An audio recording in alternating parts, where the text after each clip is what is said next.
All right. Good afternoon, everyone. I'd like to welcome you all to our actually first major webinar, this one titled Operating Your Practice During COVID-19.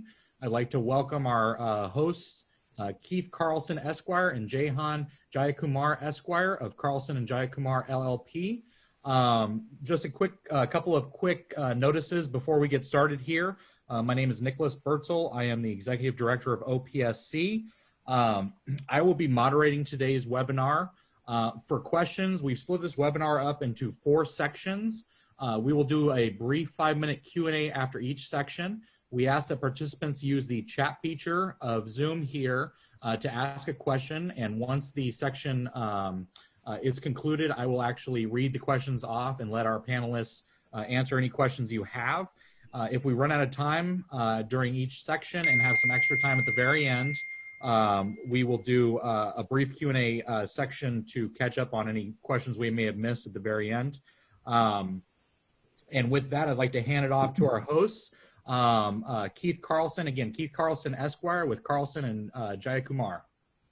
Thank you, Nick, and thanks everybody for joining us today. Briefly, I wanted to walk through where we're going to be going and kind of prepare you for what we'll be going over. We'll start with an actual look at how you prepare the workplace for the COVID-19 setting, and then turn to address some of the issues involving the employees in the practice who either have, may have, or be afraid of having COVID-19. We'll transition then to the next segment on dealing with patients who have COVID-19 and your interactions with them and other patients, and organizing your office around that.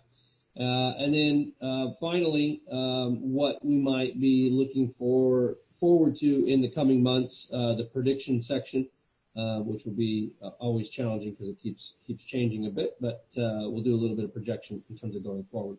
As Nick pointed out, we'll try to get in some Q&A in between each section. So a brief bit about what Carlson and Jayakumar do. We work in the healthcare and employment fields and do basically all aspects other than malpractice. We help physicians in their practices with everything you can see on the list. We're very involved with licensing board and insurance investigations, inquiries, and so forth. On the audit side, we do a lot on the employment advice and counsel side, letting physicians know how to handle employee issues, disputes, questions, changes of the law, and so forth, as well as if you are incorporated, your corporate governance issues and possibly transactions with your practice, including employment of physicians or shareholder agreements and the like. And on the hospital side, we help with staffing issues there as well. And we also do some more of the general business aspects for your practice in terms of dealing with landlord leasing issues, equipment issues, dealing with government agencies and the like. So that's a brief overview of what we do. And I want to turn it over to start with our first section, preparing the workplace for COVID-19, to my law partner, Jahan Jayakumar. Hi, everyone. Thanks for joining us today on this webinar. I'm going to begin talking about how to get the workplace ready for employees who are working during this COVID time period. Most of you folks have probably stayed open throughout the pandemic, so it's not so much of a return to work as it is a adopting, or adapting rather, the workplace to this COVID world that we're living in. And so there's really 2 things that employers need to do, right, when it comes to modifying or getting ready to work, with this COVID pandemic. The first is to develop a preparedness and response plan, which is going to address the best methods and best ways for employees to protect themselves, both at work and outside of work, and what to do if there is a COVID outbreak at the workplace. And then also to implement workplace controls in an effort to minimize the risk of an employee or a patient or someone else in the workplace contracting, the COVID virus.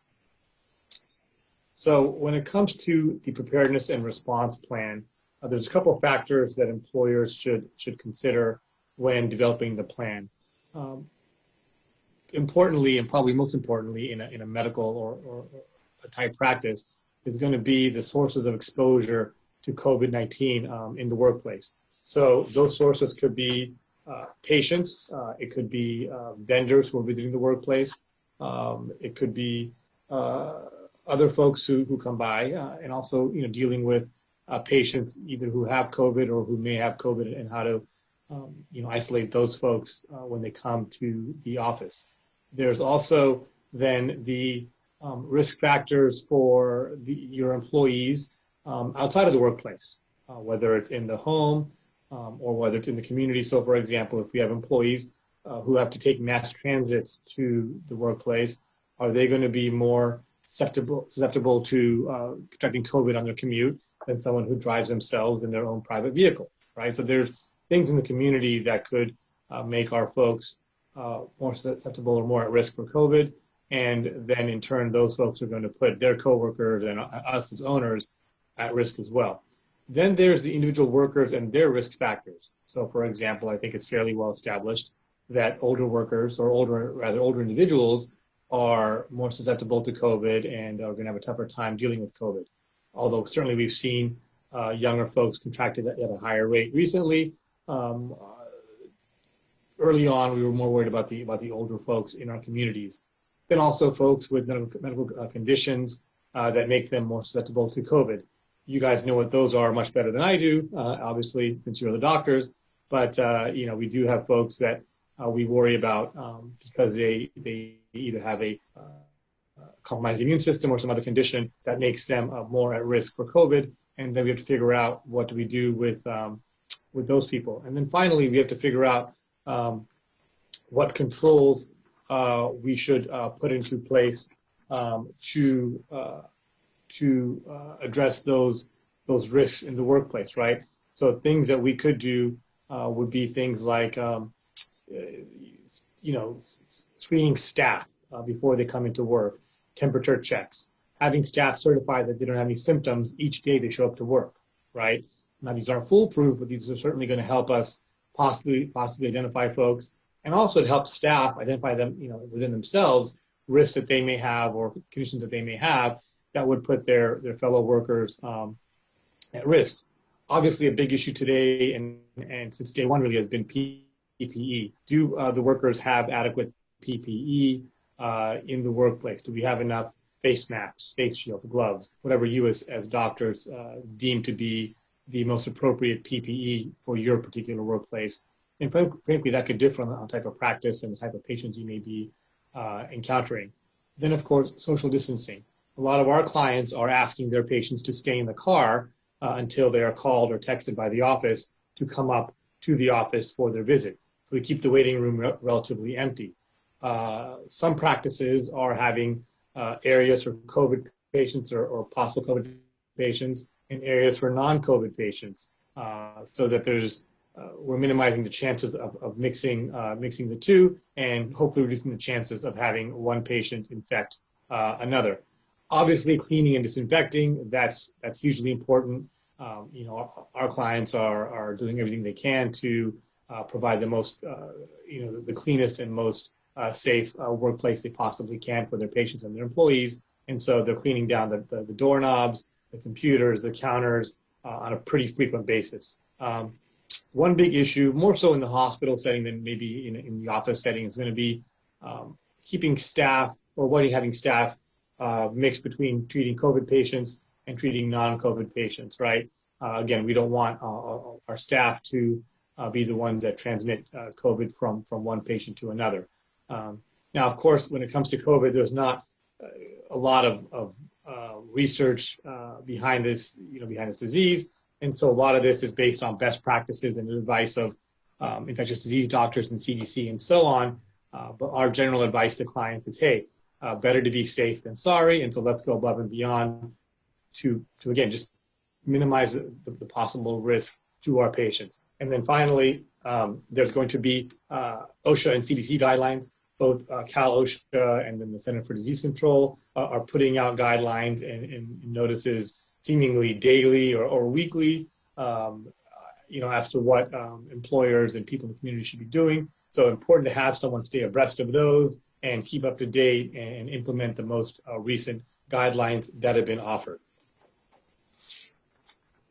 If there are any questions about preparing the workplace for COVID, happy to answer those right now.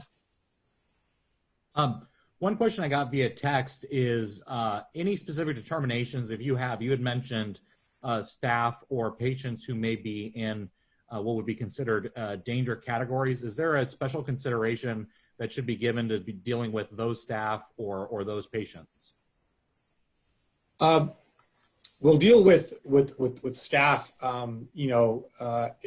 in a minute, but I think the most important thing when it comes to a workplace policy or practice policy and patients who may have COVID or who do have COVID is to do whatever we can to isolate them and keep them away from others who don't have COVID. Also, along the same lines, just to minimize patient interaction with other patients to the best extent we can. So again, that would include things like having employees or rather patients stay in their car until you're ready to see them, in the exam room. And so then a staff person would call the patient or text them and have them come up to the office, and then immediately have them go into a private exam room. So again, to minimize the chances of patients crossing paths in the office or in the hallway.